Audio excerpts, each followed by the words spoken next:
Mario and Luigi Brothership is quite a return to the Mario and Luigi series, so we got an overview trailer the other day. I'm not going to talk about everything because that would just be way too much. There's even previews, there's probably more gameplay out there, but this game's looking excellent. When it comes to me and my excitement for a new video game, I guess I'm sorta just like, well, I guess I'm looking forward to it, but this might be my most anticipated game of the year, right next to Thousand Year Door and maybe Sonic X Shadow Generations. There was definitely some good stuff coming out this year, and still more stuff to come, but I never entirely feel this way all the time with a new game, but I would probably put it on that list for this one. The series hasn't seen a new entry in 9 years, but now it's back.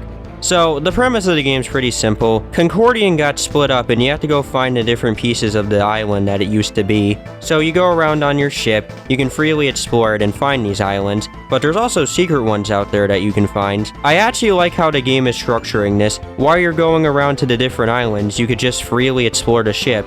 And there's actually seemingly a lot of islands in this game. Usually in Mario and Luigi games, I think there's like 5-6 areas you can go to, but with the added addition of 20 secret islands that you can find at random, I'm not entirely sure how long it takes to find some of these islands. One of them takes 5 hours to find, but I'm not entirely sure. This opens up a lot to do, and this game might be as long as Mario & Luigi Dream Team. Hopefully there isn't a bunch of tutorials telling you what to do, but this game could be pretty long. You're definitely going to be doing a lot of exploring on these islands if you want to 100% complete the game. I'm probably not going to do that, but the secret islands are pretty interesting to me. We do know about one of them, and it kind of looks like a crab shell, and also something else that I'm not even going to tell you guys what it is. But yeah, I'm really curious what those could be. I do want to mention that this game does have a few callbacks to older Mario and Luigi games. You might remember this fella, but it seems like there could be an island out there of a shrew or it's just a random statue. Can you imagine just exploring such a thing? But as you're exploring these islands, you could just put your ship on a specific pathway as you go exploring. That's basically it. You could just have it swerve around in a circle. I like what they're doing with this. You get to go look for islands, you can put your ship on a specific pathway, go explore these islands, which I gotta say, they are giving me some vibes to Superstar Saga, Inside Story, and Dream Team, but I guess that would make sense. You're gonna have that sort of similarity going on. But I do like what I'm seeing from some of these islands. You go around and find question blocks with items, you can jump around, Mario and Luigi do their usual Mario and Luigi stuff, there's puzzles, but you can do crazy stuff like have Mario and Luigi when they can't jump over something, do ballroom dancing, and turn into a UFO. It's pretty silly, but it's the Mario series. The whole premise is pretty goofy to begin with. There's more of this stuff. You can turn into a ball, or have Mario and Luigi dance together as they get rid of fire and ice. They want to go harder than they already have before? Well, they're gonna do it again. Nice to see the Ice Flower in an RPG. I think this is its first appearance. There's also the Boomerang Flower and the Tanuki. I can't wait to see what those look like. So sometimes your green bro Luigi will come up with some pretty wacky ideas, hiding in a barrel. There's far more of these, but it's called Luigi logic. Luigi has his own logic and he has his own wacky ideas you can follow. It's a pretty helpful mechanic in certain situations and it's pretty neat. I don't really need to get too deep into battling because it's a Mario and Luigi game. You jump, you have your specific button controls.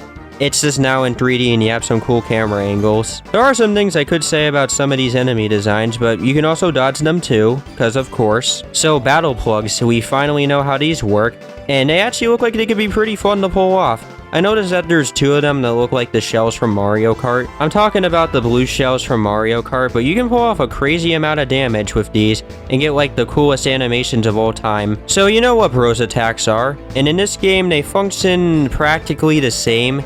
Well, it seems like there are some new ones in here, but it seems like they also made them pretty fast. Some of them don't seem like they take too long to complete. Some of them do have longer animations, but if I do get to see a cool animation, then I'll take the cool animation. I am kinda hoping that we do get to see the giant mushroom make a return, but I do want to mention that there seems to be a Yoshi attack. That's gonna be interesting. And maybe that other one where Luigi turns into a giant balloon. Well, it's not a balloon, but he just eats a ton of food. So this might be something that a ton of people are happy or sad about. Starlo is back. I'm fine with this, to be honest. I'm not really like sad or like mad about it. She's just back. I don't think she's gonna be hanging around the bros in this game. Mostly Peach, which I would be fine with.